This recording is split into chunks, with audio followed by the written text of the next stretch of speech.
Sa nama danas Emir Tihak, koji uopšte nije tih ljudi. Kada zapeva, boga mi to jako zvuči. Ćao Emire. Ćao, lijep pozdrav vama, Sale i svim gledalcima na prvom redu, mojim poznanicima, mojoj porodici. Ćao. Što se tiče Emira, ti dugo pevaš? Pa nisam baš dugo, u stvari jesam dugo, ali nije me baš negdje bilo da sam profesionalac, nisam, ali tako volim, to je od duše i od srca i to je to. Ja sam rekao, možda malo šteta što imaš kapaciteta, dobar glas pevaš, dobar glas imaš, sa dobrim ljudima si sarađivao, dobre pesme, ali eto, fali ti to nešto malo, ali ti nećeš prosto.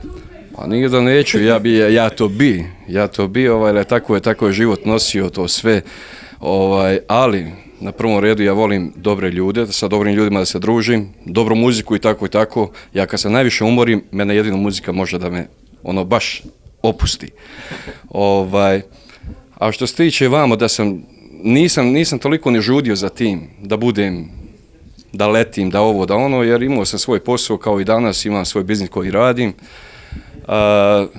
Znači, ovo mi je samo hobi, ništa drugo. Ali drago mi je da ispoštuješ i kolege i koleginice naše i razne televizije. Pomenuli smo malo pre van kamera Danijelu Gudović, TV Seharu, bio si na raznim televizijama, jel tako, i voliš da se družiš u stvari?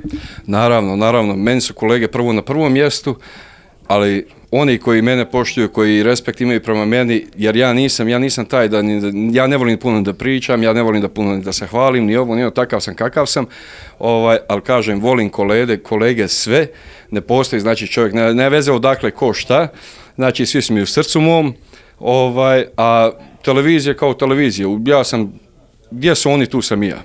Da. Što se tiče ovih pesama koje ćemo danas čuti, one su kad nastale? Pa ova pjesma zadnja koju sam pjevao, to sam svojoj supruzi poklonio. Ona je snimljena 2017. godine, brata je snimljena 2016. godine.